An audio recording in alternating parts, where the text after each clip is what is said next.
¿Dónde quedó la lealtad institucional? El Gobierno central de nuevo vuelve a ningunear a la Junta de Andalucía. En un episodio inédito, Moncloa autoriza a un alto cargo de la defensa norteamericana que visite el hospital de Jerez por si hiciera falta ante un caso de contagio del ébola.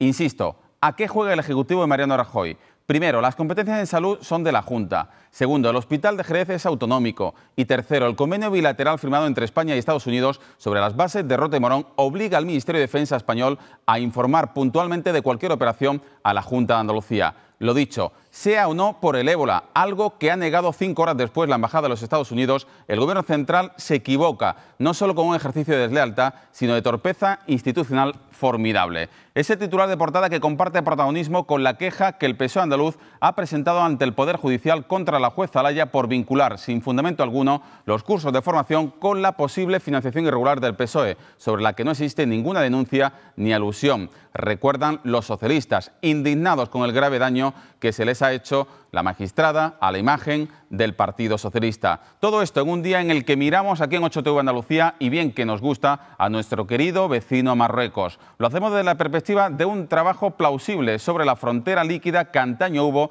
entre ambas orillas. Lo hacemos gracias a la visión privilegiada del director del Centro Andaluz de Fotografía. Con Pablo Juliá, naturalmente con todos ustedes y por Andalucía, vamos esta noche y siempre a por todas.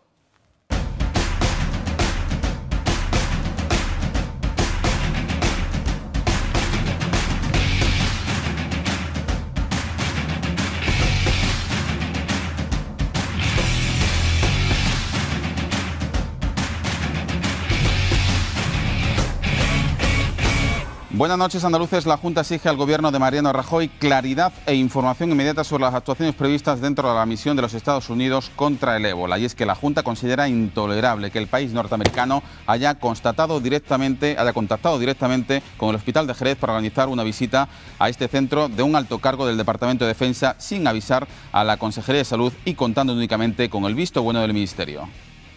No, es difícil de entender y además es totalmente intolerable que desde el Departamento de Defensa, es decir, desde el Ejército de Estados Unidos, se dirijan a un hospital civil andaluz. Y la verdad es que llevamos ya días pidiendo información al Gobierno de España a ver qué pasa con el uso de las bases y la verdad es que hay un gran silencio.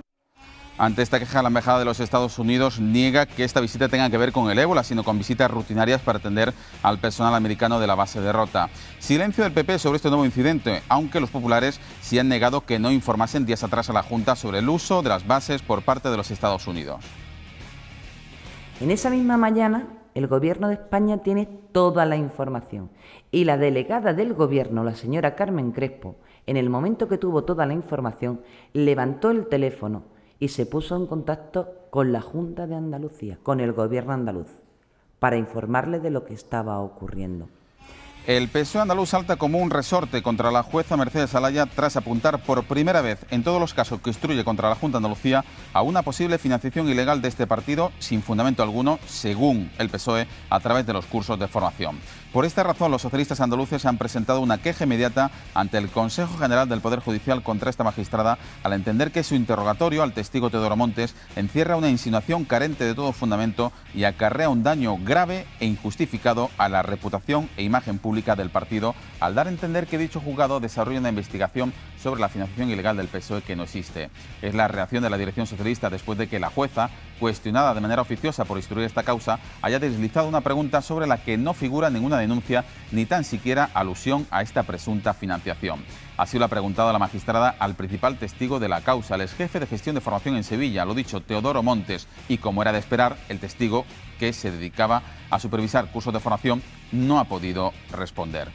Primera sanción de la Junta de Andalucía de Entidad Financiera por incumplir la ley de la función social de la vivienda.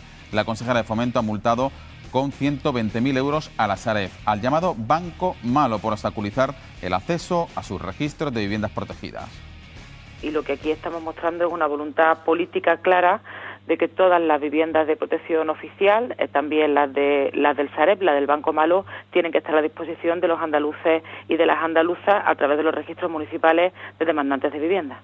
El Banco Malo anuncia recurso contra esa sanción de la Junta. Admite que presentó la documentación fuera de plazo, pero asegura que fue por falta de tiempo material para recopilar toda la información. Pero además a la Sareb le queda pendiente el expediente más grave por supuestamente mentir sobre las UPO a su cargo. Y es que el Banco Malo dice ahora que tiene 98 viviendas de protección oficial, cuando en su informe anexo al recurso del Gobierno contra la ley antidesahucios señalaba que tenía 911. Si concluye en sanción, la Sareb podría tener que pagar hasta 120.000 euros por cada uno de estos pisos.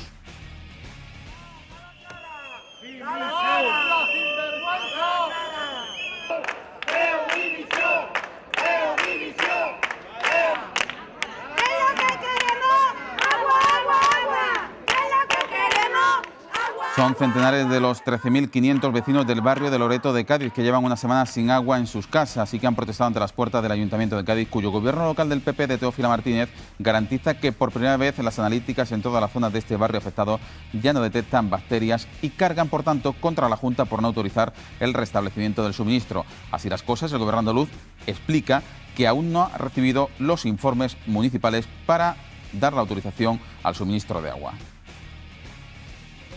Es más que nos quieren dar agua por la analítica, pero realmente lo que hace falta es un informe de saber cuál es la avería y qué solución es la que han aplicado. Y eso por lo visto nadie quiere, sino que es toda una cuestión política entre un partido y el otro, una administración y otra. Ese es el problema que tenemos los ciudadanos de Loreto. No es normal que tengamos 7 días a la altura de la vida que estamos, pero vamos, dentro de eso pues aquí nos estamos sirviendo con estos señores que nos están atendiendo de categoría. Pues la verdad es que sí, que se están escondiendo uno y otro, porque si dicen que se puede dar por zona, pues vamos a ir aliviando a algunas personas y a los otros pues esperaremos un poquito, pero si se puede ir aliviando a algún vecino, pues bueno es. Y de marejada cercano al temporal puede describirse cómo andan las aguas en el PSOE después de que la secretaria general de los socialistas andaluces y presidenta de la Junta, Susana Díaz, afirmase ayer domingo en una entrevista en El País que hay cosas que comparte y otras que no con el nuevo líder del PSOE, Pedro Sánchez, a quien apoyó las primarias socialistas. Declaraciones que han causado sorpresa y perplejidad en el PSOE nacional por su frialdad. Hoy respondía lo siguiente Susana Díaz al respecto. Pues creo que él es autónomo como secretario general para tomar las decisiones que quiera y yo también soy autónoma como presidenta de la Junta de Andalucía para decir en un momento determinado, oiga, eso no lo comparto, eso no me gusta. Y no tiene por qué poner en cuestión mi apoyo, que creo que es evidente que lo tiene. En algunos momentos decían que ese apoyo era tutela, ¿lo recuerdas? ¿Bien? Bien, bueno, pues ahora, cuando digo que hay cosas que no comparto, algunos han pasado de la tutela a la frialdad. Él tiene toda la fuerza del partido a su lado, que no detrás. Ahora que se lleva tanto eso de a mi lado, detrás, a los machos alfa y las hembras, él tiene toda la fuerza del PSOE a su lado y yo estoy convencida que va a ser capaz de volver a reencontrar a los ciudadanos con este partido que es el partido de la gente, que es el PSOE. Los machos alfa, referencia precisamente a las palabras de Pablo Iglesias, de Podemos. Dos apuntes laborales. Día triste para la industria onubense. 40 años después de abrir sus puertas, cierra la empresa de celulosa ENCE. La plantilla ha votado esta tarde a favor de la recolocación, cerca de medio centenar de trabajadores, indemnizaciones y prejubilaciones que les ofrece la compañía al resto. Y miramos al campo andaluz con la seria preocupación de los jornaleros del campo ante la mala cosecha del olivar, con una pérdida de más de 7 millones de jornales en el olivar. Con estas malas expectativas, UGT ha pedido hoy al Ministerio de Agricultura que rebaje las 20 peonadas mínimas para cobrar el subsidio agrario, porque pocos agricultores llegarán a esa cifra. Y concluimos el sumario esta noche con el nombre propio de un andaluz universal, el actor y director malagueño Antonio Banderas.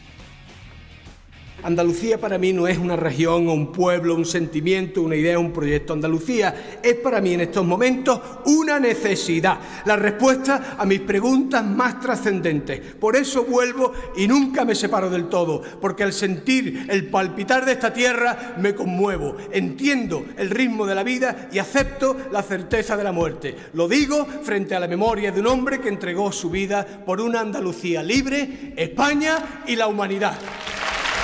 Banderas en su discurso dijo predilecto de Andalucía de este año. Hoy es noticia porque la Academia de Cine le otorga el Premio Goya de Honor 2015 por una fulgurante carrera a ambos lados del Atlántico en la que ha desarrollado una versátil trayectoria.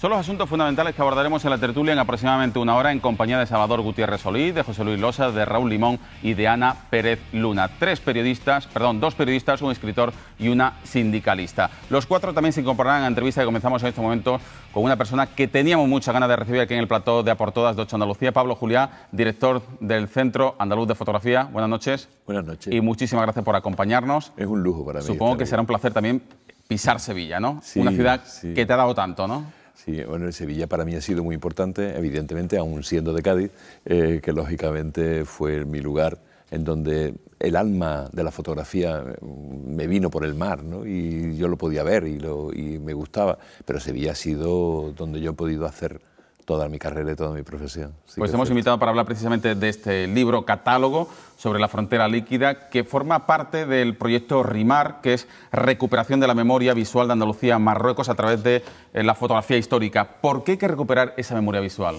Hombre, porque es la memoria colectiva de nosotros. Lo del nombre de frontera líquida a mí me gusta encima, porque creo que tiene mucho más que ver con que realmente no había una frontera clara, no había una muralla, no había lo que hay hoy.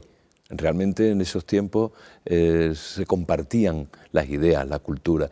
De hecho, yo creo que se vivió momentos trascendentes tanto en esa zona del protectorado que creo que no se han vuelto a vivir. Y de hecho, muchas veces vemos que hay fenómenos culturales que se podían dar en Tánger y en Tetuán y que no se daban, a lo mejor, en España. ¿Por qué? Bueno, pues porque muchas veces se estaban cansando de vivir en una dictadura que era la de Primo de Rivera, por ejemplo. Y ahí se pueden encontrar gente como Fernández Chao, que es un arquitecto espectacular, que se va de allí, se va de aquí, para construir allí una idea como urbanística mucho más interesante. O los fotógrafos como Alfonso. Alfonso estuvo mucho tiempo en el protectorado. Realmente yo creo que fue un nivel de cultura muy especial, un nivel de sociedad que evidentemente estaban colonizados, pero tenían un sentido de la colonización a la española, que evidentemente no tiene nada que ver con el resto de las colonizaciones que se entienden hoy. En este caso el dicho, si se cumple, cualquier tiempo pasado fue mejor, ¿verdad? Sí, no me gusta nunca decirlo, pero es verdad que en esa zona... Comparándolo con la situación actual... Sí, creo que efectivamente ese tiempo era mucho mejor. Era un momento donde realmente había un desplazamiento normal entre la gente. Por eso es frontera líquida, porque no había ahí un lugar... Era fácil, era penetrable y toda la sociedad estaba bastante cohesionada. Yo creo que es un lujo lo que fue el protectorado. Creo que fue un lujo importante, un desarrollo ¿Recordar importante. para qué? ¿Para darnos cuenta en el presente de lo que hemos perdido o para darle un bofetón a aquellos responsables que, por ejemplo, han blindado el estrecho? De seguridad, de protección, intentar... Yo creo que las dos cosas, ¿eh? Yo creo que las dos cosas. O sea, hay que darle, efectivamente, fue una barbaridad, eso. Fue una barbaridad que no mantuviéramos las industrias que se mantenían allí. Fue una barbaridad... Bueno, no soy un analista histórico como para poder entender qué es lo que pasó, por qué se acabó con el protectorado en 1956. Pero lo que sí es cierto es que allí había industrias locales que funcionaban, que allí había bastantes fenómenos que funcionaban, interculturales, que había un urbanismo que funcionaba y de pronto eso desaparece. Y desaparece realmente. Y tanto le afecta a esa zona como le afecta al sur de Andalucía, como le afecta a Cádiz, como le afecta a Málaga y como le afecta en su momento a Almería. Y ahí se produce un rompimiento tan grande como que, por ejemplo, hay mucha gente que no habla español en esa zona. Lo habla porque ve la tele y tal, pero ya no lo hablan. Antes se hablaba, vamos, todo el mundo hablaba el español. Bueno, ahí ves un fenómeno cultural curioso, trasladado, raro, extraño, pero bueno, ahí lo ves. 199 fotografías que trasladan un escenario de colaboración permanente entre ambos países, entre ambas sociedades, entre ambos pueblos. ¿Crees que es posible de alguna manera recuperar parte de eso? Sobre todo con los lazos que se están intentando recuperar entre los gobiernos de la Junta de Andalucía y el Gobierno de Marruecos. Hombre, yo creo que la Consejería de Cultura, Educación y Deporte ha hecho una cosa que está bien, porque esto es un repositorio que lo pueden utilizar todos, lo pueden utilizar los historiadores, lo pueden utilizar los investigadores, lo puede utilizar todo el mundo. Y yo creo que recuperar la memoria nos dará un poco la idea de qué pueblos éramos. Hombre, yo recuerdo cuando chico en Cádiz, de alguna manera, ese sentimiento de cercanía, porque entonces, claro, acababa de terminarse el protectorado. Todavía vivíamos en una especie de de lugar común, que hoy ya no existe, que hoy se ha estropeado. Y que, bueno, yo cuando veo que ahora se están abriendo algunos cauces, hombre, por ejemplo, en Tetuán, el gobierno andaluz ha hecho una restauración muy importante de lo que es la Medina. Yo creo que se están poniendo bases.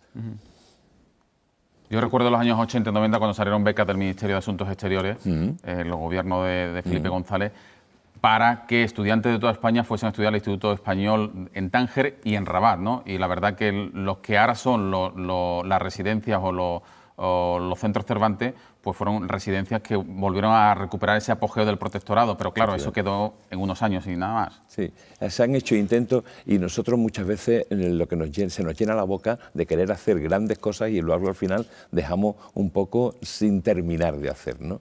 Yo creo que ahora estamos poniendo otra vez la base, a ver si pudiera funcionar. Esto creo que es un proyecto que puede funcionar. Esto creo que puede estimular, de hecho lo está haciendo. Esta exposición ahora mismo está en Tetuán.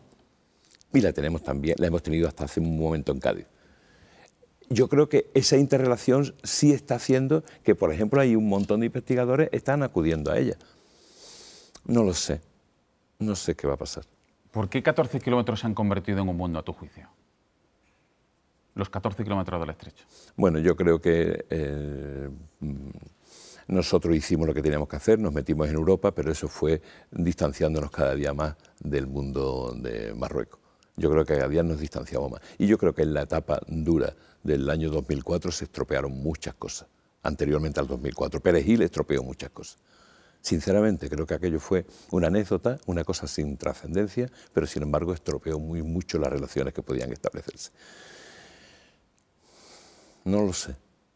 No sé hasta qué punto es posible recuperar eso. Por tu experiencia, ¿crees que la prensa andaluza ha sabido captar bien el fenómeno de la inmigración o convertirlo en un problema? Yo creo que la ha convertido muchas veces en un problema. No ha sabido captar de verdad, porque en realidad no nos ha preocupado especialmente, nada más que hemos visto las consecuencias, pero no hemos ido a analizar las causas, no hemos tenido un tratamiento en profundidad de lo que es, no hemos intentado entender qué problema había. Yo creo que no hemos hecho especialmente, no hemos añadido nada importante. ¿Y Andalucía y los andaluces han sabido interpretar esas instantáneas? Yo creo que sí. ¿O nos han alejado más de Marruecos? No, vamos a ver, yo lo que creo que hay muchos cuando están viendo estas exposiciones que se sorprenden de cómo era posible, como la foto de la portada que tienes ahí, en donde hay un montón de culturas ahí superpuestas. Ten en cuenta que ahí también era un mundo intercultural tan importante como que había judíos, había muchos sefarditas. Digamos que, ¿cómo era la pregunta? Perdona, que sí te quiero contestar exactamente a eso. Que si crees que la ciudadanía ha sabido interpretar esas imágenes de la inmigración clandestina, sí, o al revés, le ha hecho alejarse precisamente a la realidad que mostráis con este libro, a esa colaboración entre dos territorios tan cercanos, tan vecinos, y sin embargo que se han separado mucho precisamente por un fenómeno migratorio que quizás una óptica mal entendida lo ha convertido en problema, ¿no? Claro. Hombre, yo lo que creo es que efectivamente eso nos ha separado mucho. El fenómeno de la inmigración nos ha separado muchísimo. El que esto pudiera de alguna manera ayudar, hombre, también creo que ahora mismo hay un buen intercambio entre Andalucía y Marruecos y que cada día se está produciendo más. Hay gente que se está comprando casas allí, en esa zona. Hay un montón de gente que yo veo que me está contando que realmente tienen casas de verano. Eso va a fomentar poco a poco que pueda funcionar, ¿no? Pero no son fenómenos que son lentos, no son fenómenos que se puedan visualizar en una década ni en 20 años, ¿no? Yo creo que son fenómenos complejos que requieren mucho tiempo para análisis, ¿no? No lo sé. ¿Ha sido difícil confluir tantos actores en la elaboración de este libro, de este proyecto? ¿Ha sido difícil intentar que fuera una idea compartida? Sí. Sobre todo cuando todos sabemos que hay tantos recelos por superar. Sí. Ha sido muy complicado y de hecho nada más que hemos puesto las bases para poder hacer un análisis mucho más profundo, pero ha sido muy difícil poner de acuerdo desde el principio. El proyecto comienza... Sí, el Ministerio de Cultura marroquí, claro, la Junta de Andalucía... La Junta de Andalucía, fundamentalmente el socio primario que es el Instituto Andaluz de Patrimonio, que es el que hace realmente toda una labor fantástica de colocar el escáner allí, enseñar a hacer los cursos, hacer realmente la digitalización. Nosotros nos hemos dedicado el Centro Andaluz de la Fotografía a la difusión, a hacer este catálogo, a recoger las imágenes para el catálogo, a hacer las dobles exposiciones y a hacer una serie de encuentros. La labor fundamental en un principio la ha hecho el Instituto Andaluz de Patrimonio, que realmente ha recuperado 20 y tantos mil archivos. Y los ha recuperado con criterios lógicamente contemporáneos, que no es fácil, claro, antes se han recuperado. La verdad que los archivos estaban bastante bien, pero había que recuperarlo con criterios contemporáneos y hacerlo en formatos RAW que pudieran servir para que, de alguna manera, toda esa memoria pasara a un repositorio donde los investigadores pudieran trabajar. A la vez que se le ha pedido a José Miguel Alcantús que hiciera un texto interesante e importante. ¿Cuáles han sido los problemas? Mucho, aunque había mucha voluntad por parte de Marruecos de que funcionara esto. Y claro, nosotros estábamos un poco ahí esperando a ver qué es lo que podía pasar. A nosotros nos interesaba profundizar mucho en el archivo, pero lógicamente eso tendrá que esperar sus tiempos. Hemos puesto la primera piedra, pero las cosas no son tan fáciles de hacerlas. ¿Cuál es el siguiente paso, a tu juicio, que tiene que tener este proyecto RIMAR? Hombre, yo creo que tendríamos que tener toda la catalogación de los archivos que hay ahí. Y hay muchos que no sabemos todavía, hay muchas cosas que tendríamos que ver, por ejemplo. Y digo por las dos partes, no es solamente cuestión de verlo desde nuestra perspectiva. La guerra del Rif entra en este contexto. Nosotros creemos que ahí se tendría que analizar en profundidad todo eso, ¿no? Y eso es complejo, ¿eh? O sea, no se puede uno meter tan fácilmente en esos terrenos. Hemos llegado a puntos de acuerdo en lo que se refiere a vamos a sacar esta historia, ¿no? Son 20 y tantos mil archivos y está muy bien. Luego habrá que seguir profundizando. Y tendremos que profundizar nosotros también, que tendremos que reconocer, bueno, pues dónde estuvimos históricamente errando en algunas de las ideas que hemos tenido, ¿no? Porque seguramente todos estos archivos nos servirán para entender hasta qué punto nos hemos equivocado, todos. Evidentemente. Bueno, vamos a hacer un pequeño paréntesis sobre este libro, sobre el proyecto RIMAR, y sí me gustaría preguntarte, ya que tenemos la oportunidad de contar con tu presencia aquí en 8 Andalucía, llevas 7 años dirigiendo el CAF, el Centro Andaluz de Fotografía. ¿Qué te han aportado estos 7 años? Mucho, he aprendido muchísimas cosas. Pero no solo, bueno, a nivel personal he aprendido muchísimo, pero sin embargo yo creo que a nivel público nos hemos ido cargando las pilas para poder hacer una labor que ya dejó Manuel Falces perfectamente establecida al principio como director del Centro Andaluz de la Fotografía, y que cuando yo lo he sustituido lo que hemos hecho ha sido darle un impulso mucho mayor por la gente que tenemos, por la cantidad. Realmente ha habido un esfuerzo importante por parte de la Consejería y de la Agencia de Instituciones Culturales, que son los que han animado muchísimo el que pudiéramos hacer lo que estamos haciendo. Nosotros estamos llevando exposición a todos lados. Yo vengo hoy de Albarracín, vamos a Gijón dentro de poco, estamos en Galicia, vamos al extranjero con SEAC, o bueno, AECIC. Con AECIC estamos en el extranjero con exposiciones como las Polaroid. Nosotros, nuestra labor es incesante de difusión, estamos en todos los lugares de Andalucía. En Jaén estamos en los baños, en Málaga tenemos ahora problemas, pero bueno, buscaremos soluciones.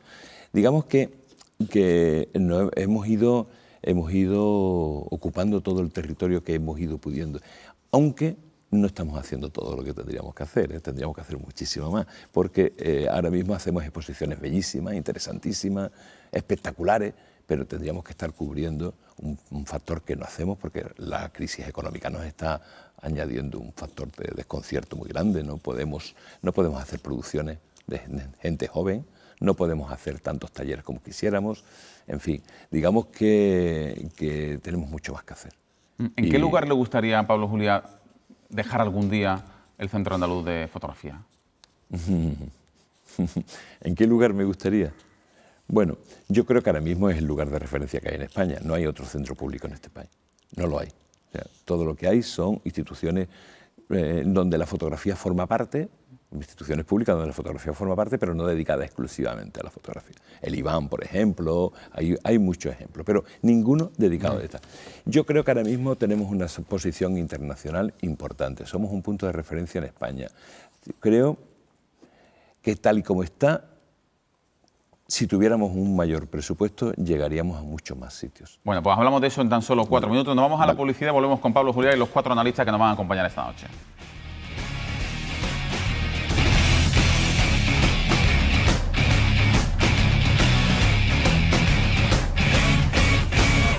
Estamos de vuelta esta noche en A por Todas con Pablo Juliá, director del Centro Andaluz de Fotografía, a quien hemos invitado para hablarnos precisamente, que nos hable del proyecto RIMAR, del catálogo libro Frontera Líquida, que refleja bien pues las relaciones que hubo entre ambos territorios en los años del protectorado entre España y Marruecos. Pero también queremos conocer un poco su arista periodística, que es mayúscula, es muy jugosa. Y sí me gustaría preguntarte, porque de 2007 diriges el CAF, el año en el que empezó la crisis, el año en el que la crisis empezó a azotar especialmente a los medios de comunicación. Tú has dirigido muchísimos equipos de fotógrafos en periódicos y en medios de referencia en España y en Andalucía. ¿Cuál es tu perspectiva de estos 7 años? ¿Crees que el periodismo gráfico ha bajado mucho por el impacto de la crisis? Yo creo que el periodismo gráfico está muriendo. Es que creo que está realmente muriendo. Ahora es mucho más fácil coger y contratar a un chaval local en un sitio y darle 10 euros y resuelves el problema. Los periodistas están fuera, están en la calle. Periodistas gráficos no existen. Periodismo gráfico, las agencias ya están contratando en Siria. En Siria no mandan ya ningún corresponsal extranjero. O sea, corresponsal de las agencias, mandan 1, mandan 2, y con ellos más o menos lo que se dedican es editar el trabajo de los chavales locales que con el iPhone están resolviendo. El periodismo gráfico ha muerto. No se puede hacer eso. ¿Te fuiste porque fuiste un visionario o tú llegaste a pensar esto o no? Yo, hombre, me fui porque yo ya estaba un poco descontento de lo que estaba haciendo. Porque, hombre, yo soy un apasionado de esto, a mí me ha gustado, lo he vivido, lo he sentido. Y ya últimamente, a mí me gusta mucho el teatro y hacía en su tiempo Stanislavski, ¿no? Y teníamos que convencer a los compañeros de que una rueda de prensa era lo más grandioso que podían hacer. Y mira, enróllate, tal, como hacíamos en el método de teatro, ¿no? Enróllate para que tú puedas... Claro, yo no tenía ya capacidad de decirle a nadie, vete a una rueda de prensa del concejal este. Y eso era lo que estaba funcionando. Y ya se le quita la autonomía que se fue quitando poco a poco a las delegaciones regionales o como se quiera llamar. Se fue quitando esa autonomía y poco a poco lo que fuimos es quedándonos para los restos. Los restos realmente. Bueno, se incorporan a esta entrevista Pablo Juliá, 2 periodistas, un escritor y una sindicalista. Periodista José Luis Losa, buenas noches. Muy buenas noches. Y a un periodista que conoce muy bien, Raúl Limón, ¿qué tal? Bienvenido. Buenas noches. Ana Pérez Luna, ¿qué tal? Salvador Gutiérrez Solís. Buenas noches. El sábado hablamos. Sábado hablamos. Hablaremos en serio. Madrid-Barça. Bueno, pues Pablo Juliá es todo vuestro. Yo quería hacerte una pregunta desde esa perspectiva en la que acababa de entrar Fernando, que es de tu bagaje profesional, también como profesor universitario y como fotógrafo experto. Y además te pongo en un brete. Y lo tuteo porque he compartido muchos años con él trabajando. Sería muy difícil que habláramos de usted, ¿no? ¿Tú hubieras dado la foto de Teresa Romero en el hospital? Bueno, yo, según he ido madurando fuera del periodismo directo, yo sigo siendo periodista y me siento así, creo que hay muchas cosas que ya no haría. Por ejemplo, yo no daría esa foto. Yo no sé si habría que explicar a los telespectadores una foto que se difundió con la enfermera enferma de ébola en la cama del hospital. Sí, yo no lo hubiera dado. Yo creo que cada día tenemos que tener un mayor... Primeramente estamos creando una alarma social siempre, permanentemente, jugamos con eso, ¿no? Hay un caso de meningitis en un pueblo y inmediatamente ya decimos que hay una epidemia, ¿no? Y los periodistas somos los culpables de eso muchas veces, porque llevamos a titulares de primera cosas como esa. Y usted, si es que es un caso de meningitis, es que no estamos... Pues entonces no estemos permanentemente creciéndonos en la triste miseria, ¿no? Entonces vamos a tener un respeto, primeramente por la individualidad de las personas. ¿Por qué tenemos que hacerle eso? ¿Por qué tenemos que sacar esa foto? Yo no la sacaría. Has dicho que el periodismo no añade nada. Has dicho, perdona, que el periodismo gráfico ha muerto y a colación con la pregunta que te ha hecho Raúl Limón, ¿qué te parece la situación que se vivió días atrás en un juzgado de Madrid cuando tuvieron que recriminar a un abogado para que no sacase fotografías con su móvil a Miguel Blesa, que está a punto de declarar por el caso de las tarjetas opacas? Sí, más allá de la simpatía que te pueda despertar este hombre, sino que un abogado estuviese intentando hacer fotos y le tuviesen que recriminar. Eso ha ocurrido con la infanta también, la declaración de la infanta. Ahora cualquiera es un fotógrafo que vende profesionalmente la foto, más allá de que sea buena o no, ¿no? Bueno, todo fenómeno de vulgarización, todo el mundo tiene hoy un teléfono, todo el mundo puede hacer fotos hoy, ¿no? Entonces, lógicamente eso es bueno. Nunca se debe de volver hacia atrás, ¿no? Bueno, tenemos que ir con el tiempo, los tiempos son así, eso es lo que hay que acomodarse a ello. Para el periodismo ha sido un fracaso, ha sido la muerte. O sea, a mí, vamos a ver, que un ciudadano saque una foto me parece perfecto, porque está en todo el derecho a intentar asumir de lo que la realidad le da. Me parece muy bien. Ahora, si eso significa que ahí nada más que puede entrar el abogado y no pueden entrar los periodistas y que de alguna manera en ese juego hay trampas, pero no lo sé. No lo sé. Pero yo creo que, vamos, que lo que tendrían que dar es toda la capacidad para que una persona que está denunciada, imputada y tal, se le puedan hacer un documento. Porque mire usted, este señor no está ahí porque es un individuo estupendo y maravilloso, está porque fue director de, y estuvo tal, y además está claro que dio las tarjetas negras o como se llamen. Él tiene que estar en el ojo público.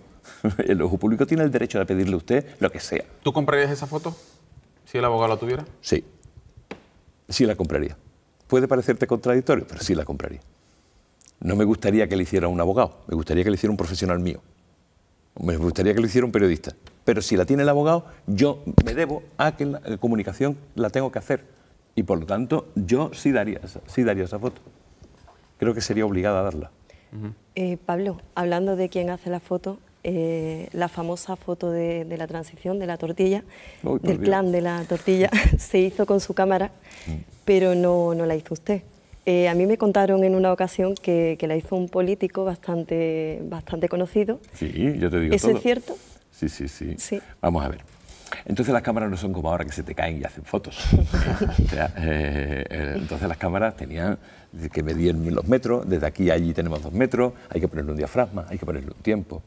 Yo nunca me he hecho fotos, bueno, Raúl lo sabe, ¿no? Yo no me hago fotos nunca en los sitios, ¿no? Porque no me gusta. Pero aquella vez, aquellos grupos salió y tal, y le dije a Manolo del Valle, que era la persona a la que citabas, a Manolo del Valle, mira, esta es mi cámara, que era una Rolly SL35 que me costó 30.000 pelas de la época, y con lo cual yo estaba muy contento, y le dije, por favor, tírame una foto, porque además Manolo no quería salir, estábamos en la clandestinidad, y él era abogado, aunque Felipe lo era, pero Felipe tenía un peso político y lo tenía asumido. Pero Manolo era un abogado y no quería que se le viera públicamente en ese tema. Y cogió la cámara, hizo la foto y mi negativo, y es mi foto. Tú no has visto los ayudantes, tú no has visto cómo hacen las fotos de moda ahora. El fotógrafo hace así, se sienta en un sofá desde atrás y el ayudante es el que dispara, pero yo el que ha hecho la historia es él. Y lo que dice es, niño, dale. Porque en el fondo es que es todo, en fin, esto desgasta, y cuando llevas muchos tiros tirados, lo mejor es no darle todo el día con el dedito, que la de otro. Así de sencillo, esa es la historia. Y la foto, muchas veces una foto fija nos dice mucho más que a lo mejor una imagen en movimiento, supongo que por supuesto. Para profesionales yo voy a poner un poquito pedante, pero vamos, eso es Parménides y Heráclito, lo que se mueve y lo que permanece. Lo que se mueve siempre está moviéndose y tú no tienes la constancia de la entidad, de lo que significa. La fotografía en un periódico es la entidad, es la esencia, es el ente, es todo. Y eso es lo que a mí siempre me ha emocionado del periodismo. Y es lo que por desgracia ya no veo. Porque ahora los periódicos lo que son miles de caritas, muchas tramas, muchos colorines, mucha falsedad, y que en realidad tú no tienes una gran foto. Es que antes, en nuestros tiempos, la historia era una gran foto, una buena historia y un buen despiece. Y en todo caso, un mapita, según si estuvieras en otro sitio. Pero ya está.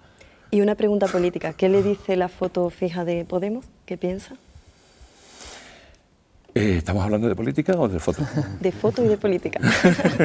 ¿Qué le dice la foto fija de Podemos? No, yo no tengo ningún problema en hablar de política, a mí me encanta, vamos, pero bueno, yo creo que Podemos es un fenómeno que por desgracia lo están haciendo cada día más importante. Vamos a ver, yo creo que después de las últimas... ¿Eso me estás preguntando eso? Sí. Bueno, yo te hablo de tú, disculpa. Claro. Fenómeno que aparece, inmediatamente mucha gente que lo votó en su momento, que dijo, bueno, yo me echo para atrás porque hay que ver la dimensión que ha cogido esto. Pero luego aparecen las tarjetas negras y aparecen los flesas y aparecen toda esta historia y lógicamente le estamos dando otro alimento más a esta historia. Yo, la verdad, creo que Podemos lo está haciendo las fuerzas políticas actuales. Menos Podemos, claro, que él se está retroalimentando de toda esa energía que está por ahí. Pablo, coincido con usted con la reflexión del fotoperiodismo. Yo creo que ha pasado de ser como usted bien decía, un distintivo de las grandes cabeceras editoriales de Europa y de América a ser algo prácticamente residual. En ese sentido, usted que ha sido uno de los fotoperiodistas o periodistas gráficos más destacados del país, nunca mejor dicho lo del país, el doble juego, ¿no? Una foto que le hubiera gustado hacer y no hizo, ¿y a quién le hubiera gustado hacer una foto y no se la hizo? Yo tengo un problema y es que soy muy cortito. Vamos a ver, en esto soy muy cortito. Yo, cuando me hacen una pregunta como esa, siempre se me queda de pronto una especie de vacío enorme. Nunca sé qué contestar. Yo tengo tantas cosas, tengo tantas deudas, tengo tantas ganas de hacer muchas cosas y de que me han quedado por hacer muchas cosas que no te sabría contestar. O sea, porque tendríamos que coger la realidad política. ¿Y a un personaje que lo hubiera...?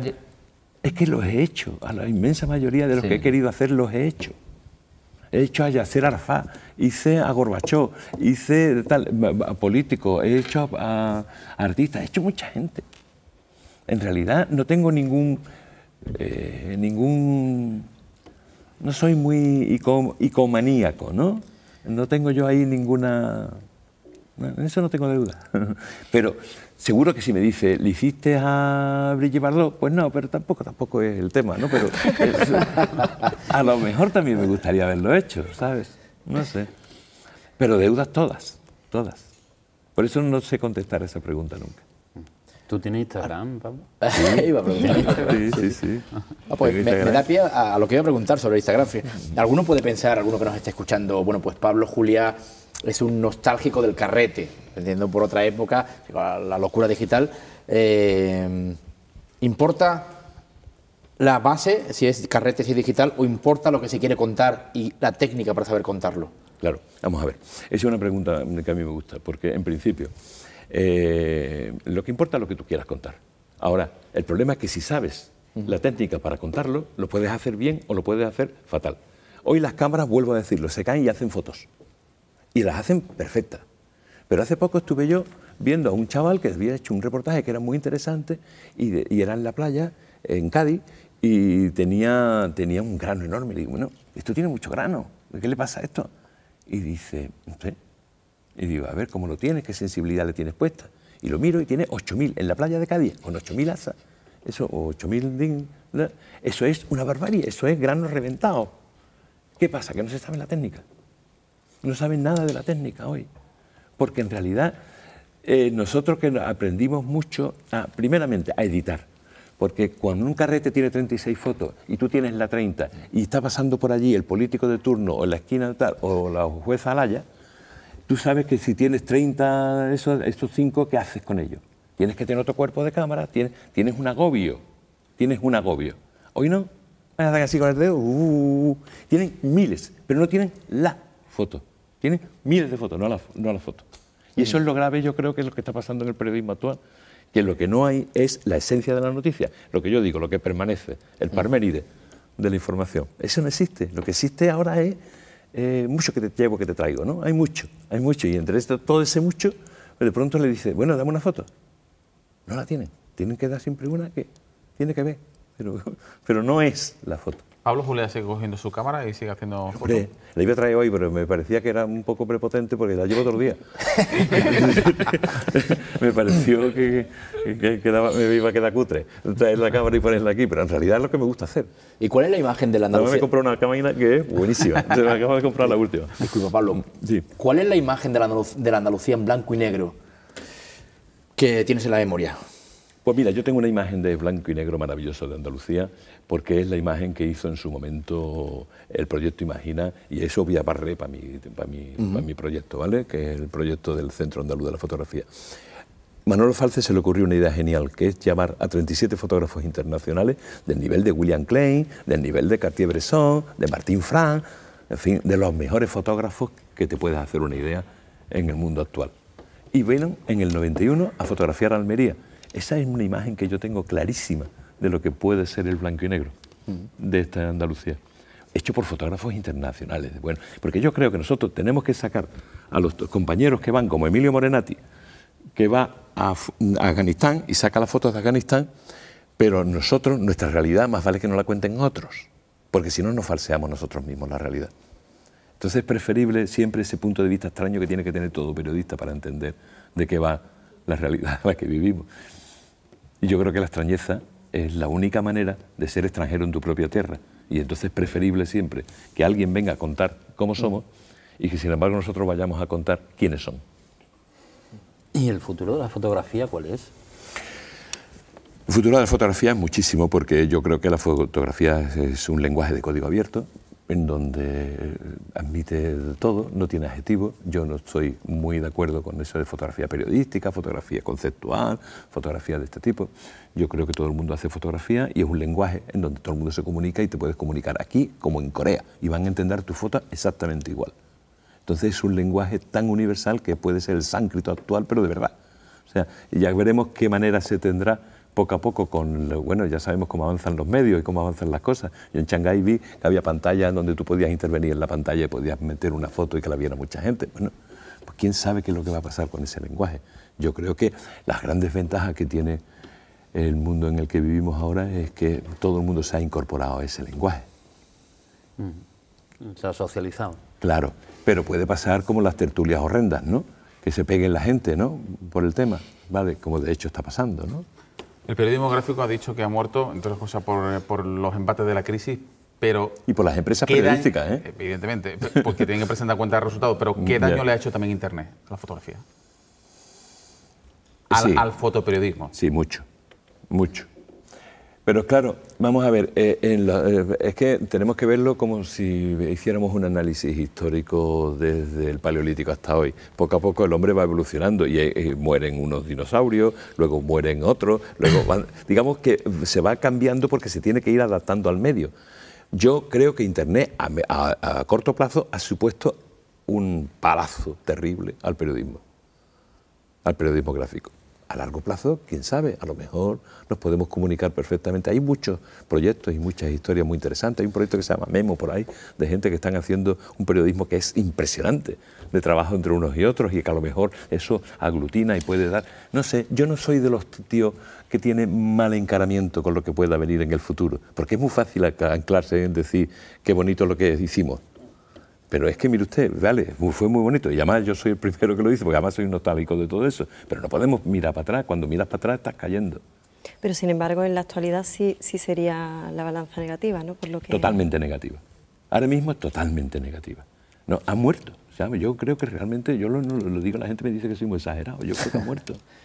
Sin embargo, era impensable en aquella época la inmediatez, ¿no? Por ejemplo. No, nadie pensaba. Yo me acuerdo cuando se hablaba, ¿te acuerdas? La autopista de la información. Y decía,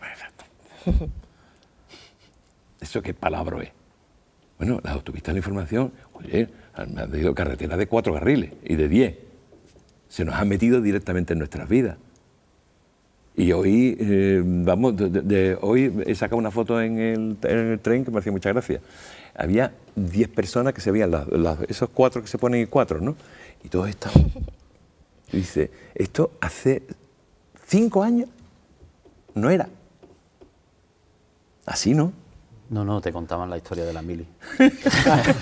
No sé si era mejor. Ahora el WhatsApp te salva eso es verdad. Algunos viajes en tren yo de hecho me salvo alguna vez. Pasado por el Expreso Estrella Girard, sabemos lo que puede ser.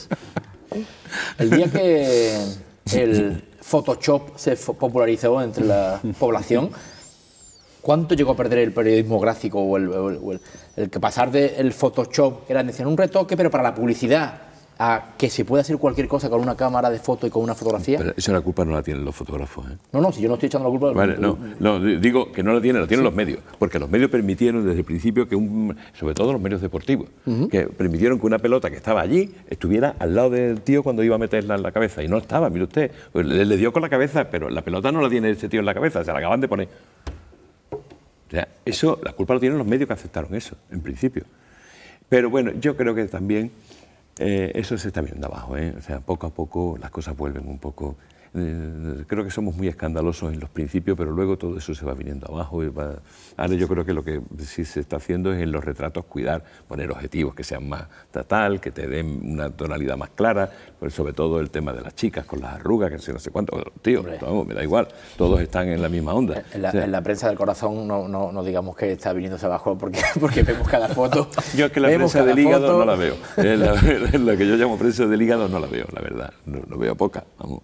No. Pero sí, me pega que eso sea lo que dices. Pablo, aunque no te guste, te pido un ejercicio de memoria. Dices que te quedas en blanco cuando te preguntan qué fotografía te queda por hacer, pero sí me gustaría preguntarte por lo que nos has dicho antes.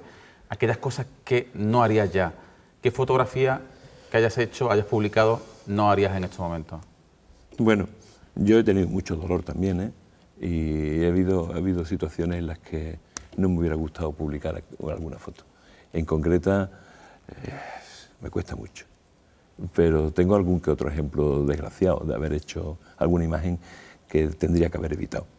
Que ya, haber pasado la frontera de lo que yo mismo considero. Yo tengo errores como todo el mundo, y he cometido errores como todo el mundo, y he hecho alguna foto que no debería haber hecho. Pues sí, pero no lo puedo decir. La que tengo en la memoria no la puedo decir, pero he hecho errores, claro que he cometido errores, y he salvado momentos, porque en el periódico de alguna manera te lo exigían, ¿no? Te exigían el tener la información, no que hiciera el error. El error lo cometí yo personalmente, y entonces creo que eso es bueno reconocerlo. Y yo creo que eso es un ejercicio que deberían de entrar todos los periodistas para hacerlo. Y ya que estamos hablando de este libro, del proyecto entre España y Marruecos, las fotografías que se han publicado sobre la migración clandestina, con cadáveres caninos, ¿las hubiese publicado? Siempre, se han publicado. Sí, y yo también las he hecho. Pero siempre que de alguna manera fueran inidentificables, ¿no? O sea, yo sí creo que todo... Tú figúrate lo que puede ser para un hijo que se encuentra que su padre está allí en Marruecos, que se encuentra que su padre está ahí, ¿no? O sea, lo que pasa es que el mar ya se encarga de desfigurar, es el Photoshop del inmigrante, ¿no? Lo desfigura. Y entonces sí creo que eso sí es bueno, porque lógicamente tendríamos que llamar la atención de que el fenómeno está ahí y que sigue, y que sobre todo no ha muerto. Pero claro, siempre que no sea humillar más a las personas, ¿no? O sea, siempre que no incida de una manera directa. No creo en un primer plano de una cara de una persona, no lo creo en eso. Eso creo que habría que evitarlo en la medida de lo posible. Pero Pablo, ¿no tiene a veces la impresión de que si la fotografía no nos hiere, no nos duele, estamos como inmunes ante lo que vemos? Había una película de Godard que era genial, que saca a un montón de muertos en la carretera. Me parece que era Autopista 66, me parece que se llamaba así. Se ven un montón de muertos en la carretera y no impresionaba nada. O sea, sin embargo, había un plano fijo en donde la cámara se movía de pisos como los del Sindicato Vertical de sus tiempos de aquí, y hacía así un recorrido largo, y aquello era trágico. Tú te dabas cuenta de dónde estaba la dureza. Y a renglón seguido tenía, podemos ver una película como puede ser la de Sarajevo, en donde hay personas como tú y como yo que tienen que atravesar un puente sobre hierro en andarilla, corriendo para coger el pan. Sin embargo, tenemos 300 negros despanzurrados y no nos importan, porque son negros, están despanzurrados, bueno, son negros. Última pregunta, a ver quién es el valiente. A mí me gustaría... Nos deja sin palabras, nada más que con imágenes, ¿eh? Un fotógrafo. Sí, tío. Yo sé que le aburre lo del tema de la foto de la tortilla. Sí, pero bueno. Pero en un juego de actualización, ¿sería hoy en día una tortilla, una pizza, una paella? Y en vez de Felipe González, ¿quién estaría? ¿Y quién estaría en la fotografía? ¿O quién debería estar en la fotografía? Bueno, yo no tengo ningún modelo ya. Yo me quedé con Felipe, lo siento, pero me quedé con Felipe. Y seguiría poniendo a Felipe de alguna manera, no puedo, pero... ¿Con Photoshop? No voy a utilizar el Photoshop. Yo, la verdad, uno se debe a lo que se debe y tiene que ser coherente con su tiempo y tiene que ser coherente con su época. Y no puedo tracar por ruedas de molino, por mucho que, en fin, la política esté ahí y toda la gente esté como tiene que estar y que yo me alegra que todo vaya bien para muchos y tal, pero, bueno, yo tengo mis retratos robot y yo me quedé ahí. ¿Yo por qué voy a cambiar? Yo me quedé ahí. O sea, seguirías con la tortilla de patata. Seguiría con la tortilla. No había tortilla tampoco. No había tortilla. Había 2 naranjas, un saco de naranja y quintos de cerveza, ¿no? Eso que no falte nunca. Bueno, Pablo Juliá, director del Centro Andaluz de Fotografía. Ha sido un placer contar contigo esta noche en A por Todas. A mí me ha encantado estar con vosotros, compañeros y amigos. Gracias. Gracias a ti. Venga, volvemos en 4 minutos y analizamos la actualidad en compañía de Raúl Limón, de José Luis Losa, de Ana Pérez Luna y de Salvador Gutiérrez Solí, aquí en 8 Andalucía.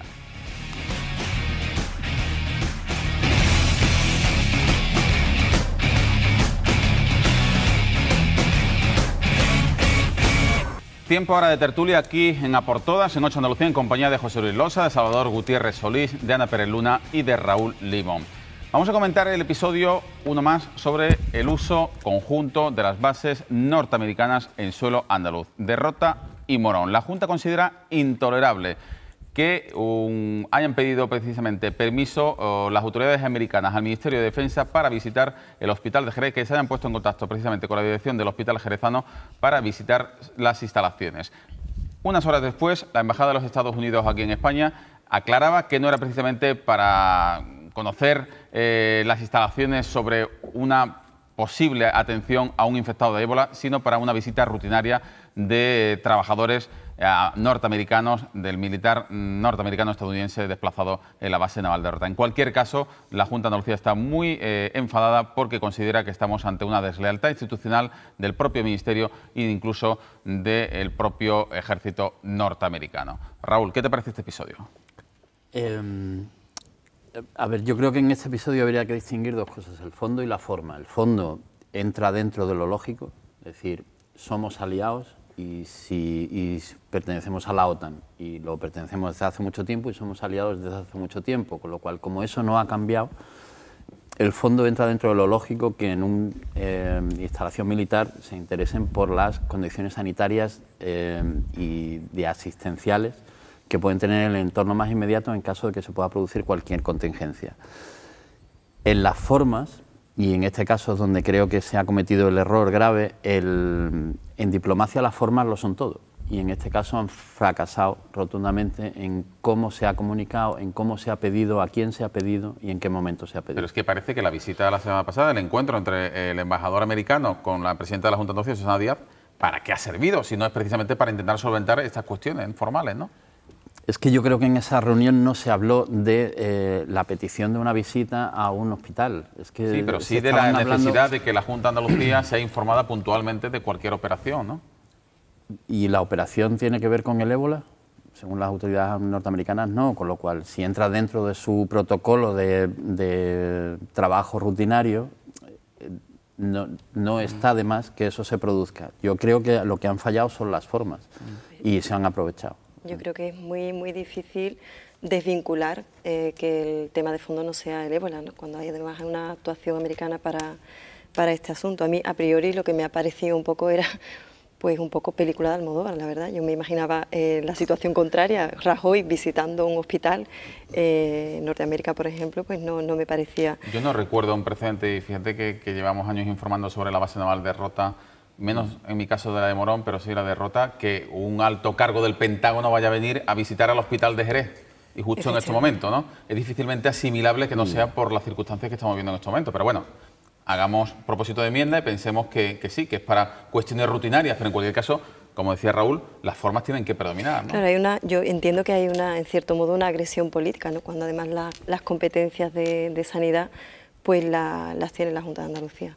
A mí me llama la atención el desconocimiento del gobierno americano de que las competencias de salud son de la comunidad autónoma. Quiero entender que es desconocimiento o que siguen pensando que España es ese país o siguen visitando colonias como antiguamente los americanos, ¿no? Me llama la atención el desconocimiento y también me llama muchísimo la atención, aunque en realidad no me llama la atención, yo creo que es una práctica muy habitual de este gobierno con Andalucía, el que si el gobierno español tenía conocimiento de la visita o que se podría producir la visita, que no avisara de Carmen Crespo ha dicho que avisó el día 15. Pero otra vez nos encontramos con información contradictoria, porque, claro, los que estamos al otro lado vimos la... No aclaro bien si avisó sobre el uso de las bases, sobre estas escalas norteamericanas, que no sobre esta visita específica al hospital de Jerez, ¿no? Esta mañana la secretaria general del PP en Andalucía informado de que la delegada del Gobierno de Andalucía, Carmen Crespo, sí había avisado a varios consejeros de la Junta y ha llegado a decir, los consejeros, ¿qué pasa? ¿Que no tienen buena relación con la Presidenta y no se lo han comentado? ¿O qué? No lo sé, estamos una vez más en el cruce de declaraciones absurdas estas en las que nos meten el ciclo político. Más allá de eso, coincido completamente en lo que ha dicho Raúl. Creo que en el fondo debemos sentirnos... Bueno, pues dentro de la lógica de esta noticia, que Estados Unidos se interese por un hospital cercano a la base de Rota y de Morón, pero las formas realmente nos tienen a todos desconcertados, y especialmente intentar desvincular este tema del tema del ébola.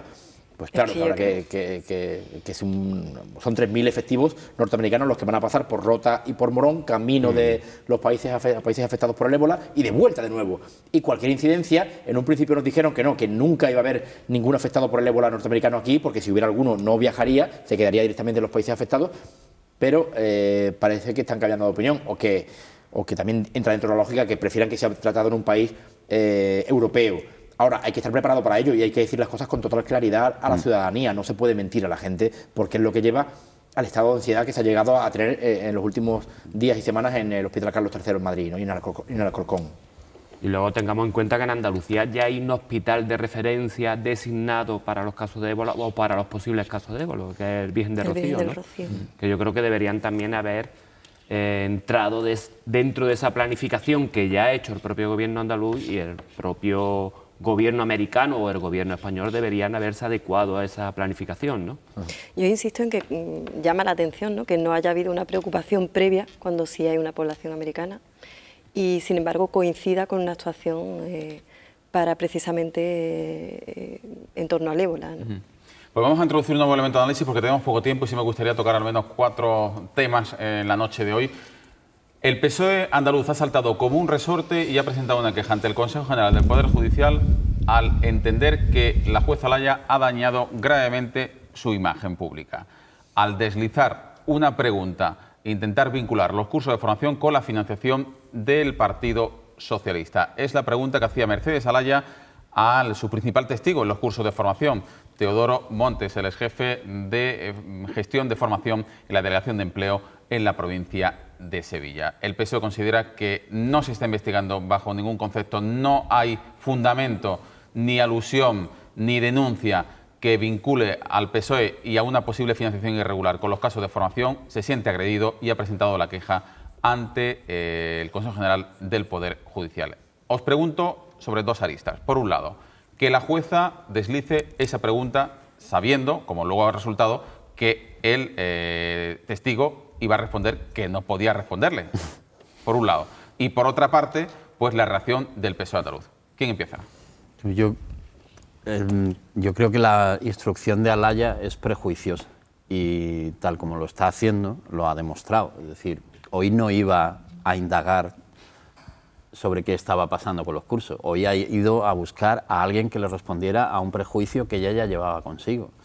Y yo creo que se ha equivocado tanto en el planteamiento como en el sujeto del que pretendía obtener una respuesta a una pregunta como esa. O sea, si pensaba que Teodoro Montes le pudiera dar información como funcionario responsable de la formación ocupacional durante unos años sobre la financiación del PSOE, no, ya me parece casi infantil. Y más infantil me parece incluso las respuestas que ha ido dando Montes, que ha conseguido eludir este primer embate, pero ya después se ha sentido cómodo y ha dicho que es que la Fundación de Formación recibía una larga asignación y que era utilizada para aleccionar y adoctrinar a la sociedad. Es decir, creo que es que las sesiones que estamos asistiendo ahora en estos últimos días de la instrucción de este caso rozan el ridículo más absoluto. 6 jornadas de testimonio de Teodoro Montes y parece que quedan todavía unas pocas. Y sí, por lo menos sigue, mañana sigue. O sea que... Yo creo que esto era algo que iba a ocurrir más tarde o más temprano. El paso adelante lo ha dado el PSOE, pero sí es verdad que se viene durante mucho tiempo, pues en cierto modo,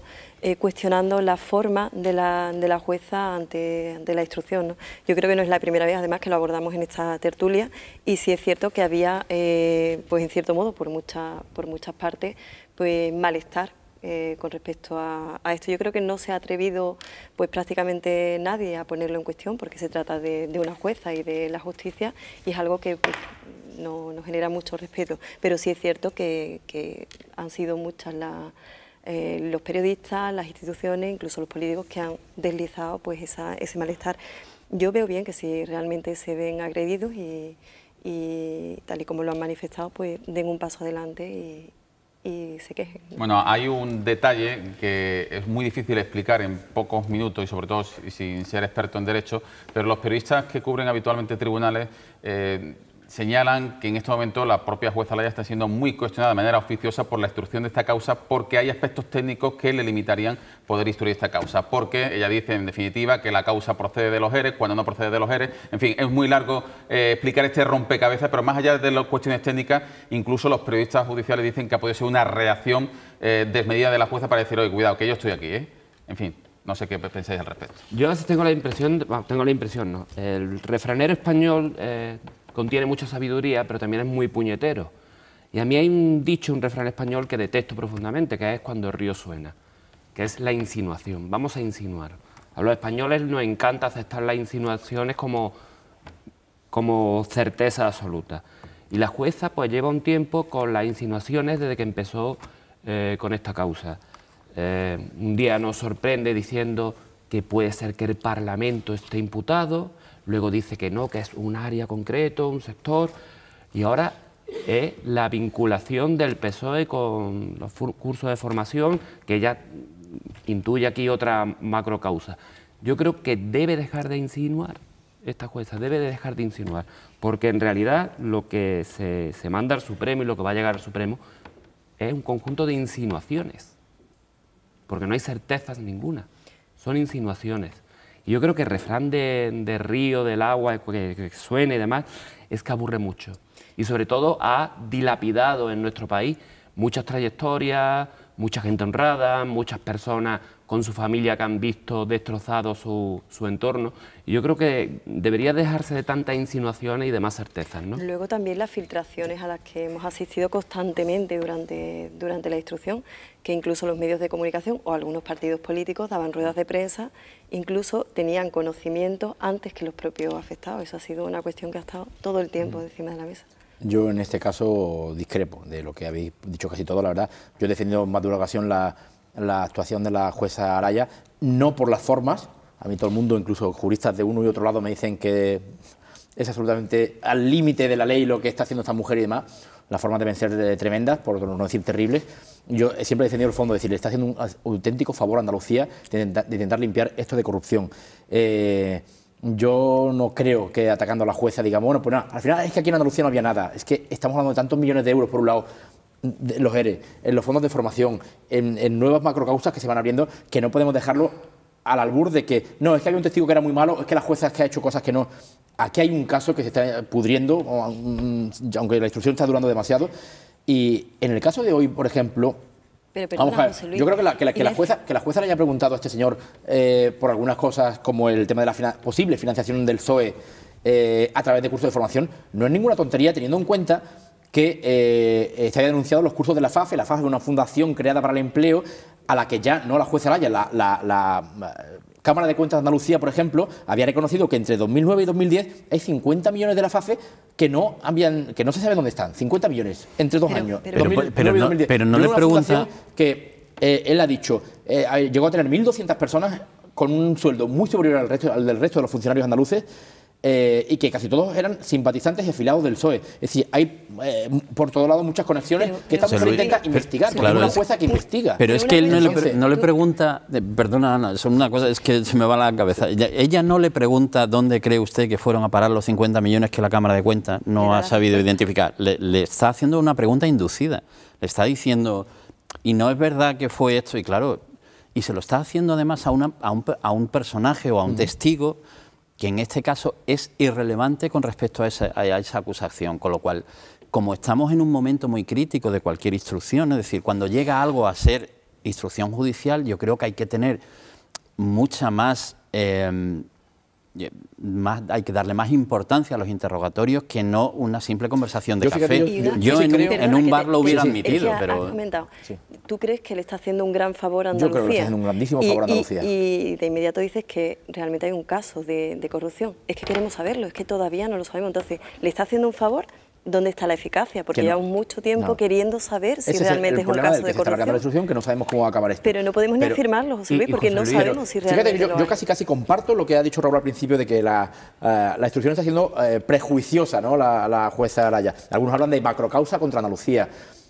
Pero si es que cuando tú ves un árbol, dices, ay, pues mira un árbol. Ves otro árbol y dices, bueno, otro. Cuando ves 100, dices, coño, esto no es un árbol, esto es un bosque. Pero por yo eso... creo que se le ocurre a la jueza que llega un momento en el que está viendo por todos lados, y a lo mejor ya fantasmas donde no debe haber. O sea, y una juez no se puede permitir ese tipo de cosas. Yo lo entiendo, ¿eh? O sea que... Pero a la misma vez rechaza, yo por pregunto, ejemplo, ¿la reacción del PSOE la consideráis proporcionada, sí, desmesurada? No, es la lógica, ¿no? La lógica, ¿no? Lógica. Cuando te atacan de esa manera, yo creo que lo lógico es defenderte. Digo porque seguramente tanto la pregunta de la jueza Laya como la respuesta hoy del PSOE va a tener recorrido político y periodístico largo en los próximos días, ¿no?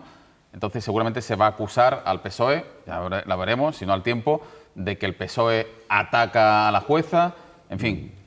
¿Consideráis correcta la actuación del PSOE? Es que alguien tenía que dar ese paso finalmente, porque al final pues es algo que se está viciando, y decía José Luis, yo no puedo estar de acuerdo con eso.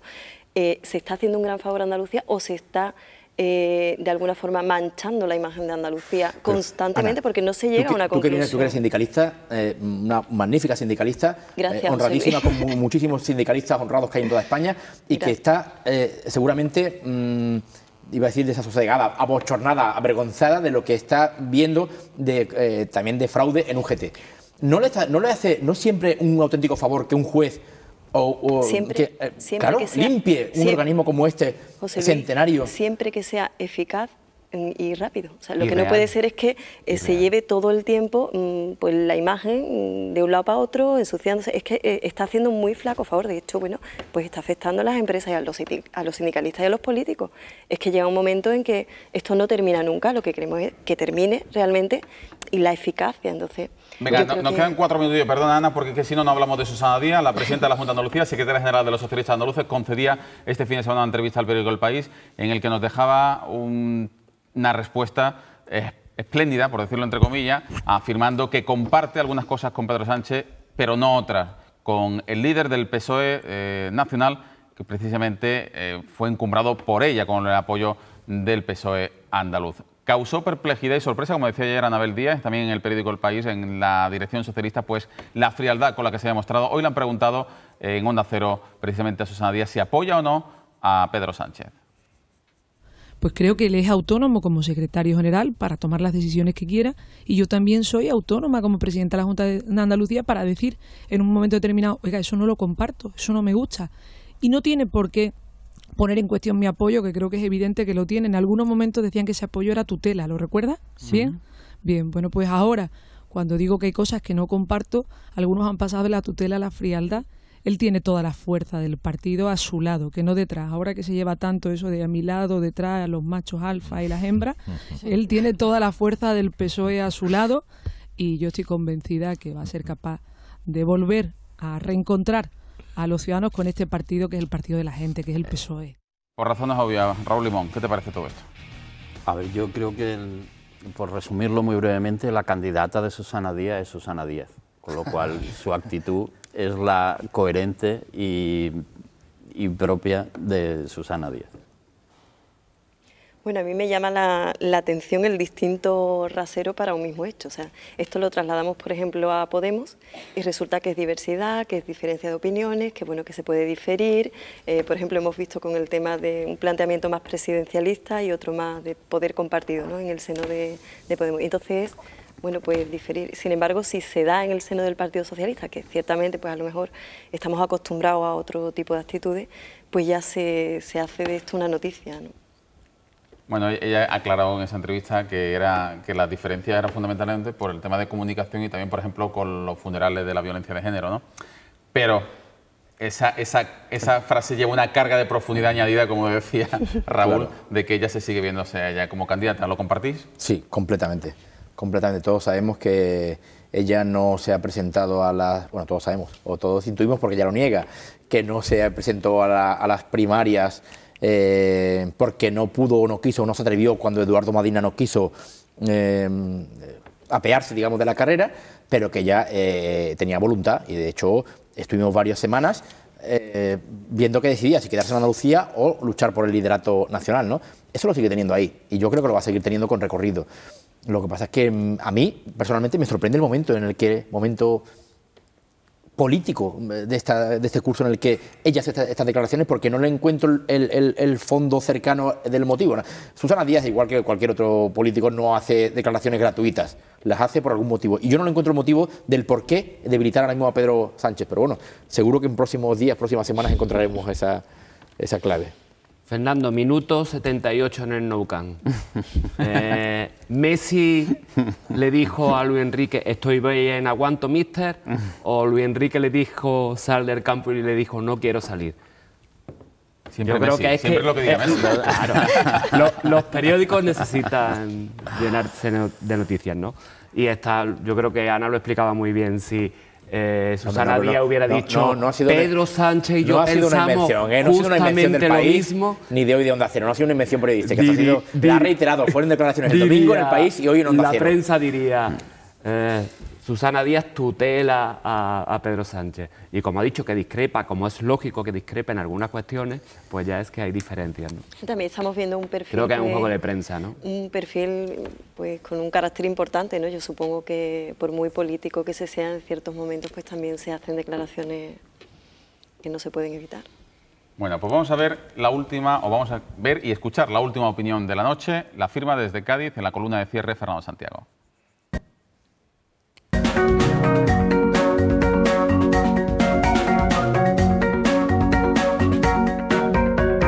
Ayer concluyó el proceso de primarias en el PSOE de Andalucía. Pudiéramos concluir que se trata de un proceso fallido. Aquello que se planteaba como un procedimiento democrático y participativo, al final quedó reducido a la participación exclusivamente de los militantes, lo que ha derivado en que en todas las localidades donde ha habido concurrencia hayan ganado siempre los candidatos del aparato, los secretarios locales o cualquier otro que haya auspiciado el comité correspondiente con las bendiciones de las direcciones provincial y regional.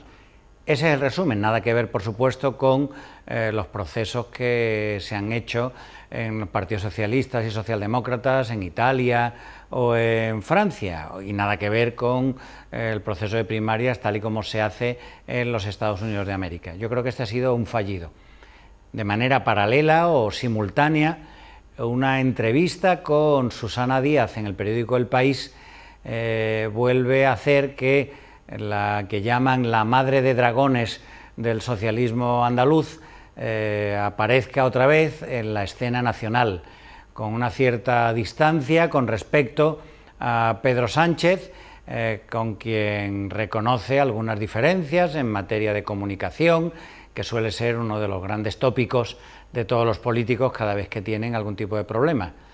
Así que Susana Díaz desea participar en la política nacional, habla de lo divino y de lo humano y de paso pues tira algunos pellizcos de monja a Pedro Sánchez y a la dirección federal. Incluso hay quien dice que Pedro Sánchez ni se atreve a venir por Andalucía si no cuenta con el beneplácito de Susana Díaz. Andalucía se convierte en territorio vedado para Pedro Sánchez y el secretario general del PSOE se convierte en rehén de aquella que le catapultó hasta la Secretaría General del PSOE. Por el bien del socialismo, si quieren salir del pozo en el que están, bien harían todos en apoyar al actual secretario general y afianzar su liderazgo, porque dentro de un año se van a tener que jugar las papas con él si quieren recuperar el gobierno de España. Si no, puede ocurrir incluso que el emergente meteoro Podemos le sobrepase y tenga más diputados y más votos que ellos mismos. La columna desde Cádiz con la firma todos los lunes de Fernando Santiago. Salvador Gutiérrez Solís, insisto, volveremos a hablar el sábado y seguro que muy bien de Messi. No creo que te guste esa noticia, pero bueno. José Luis Losa, buenas noches. Muchísimas gracias, Raúl Limón, Ana Pérez Luna, los cuatro, como siempre, ha sido un placer. Esperemos contar con vosotros en la próxima semana. Mañana tendremos debate político con representantes del Partido Popular, del Partido Socialista, de Izquierda Unida y de Podemos. Y como siempre iremos a por todas.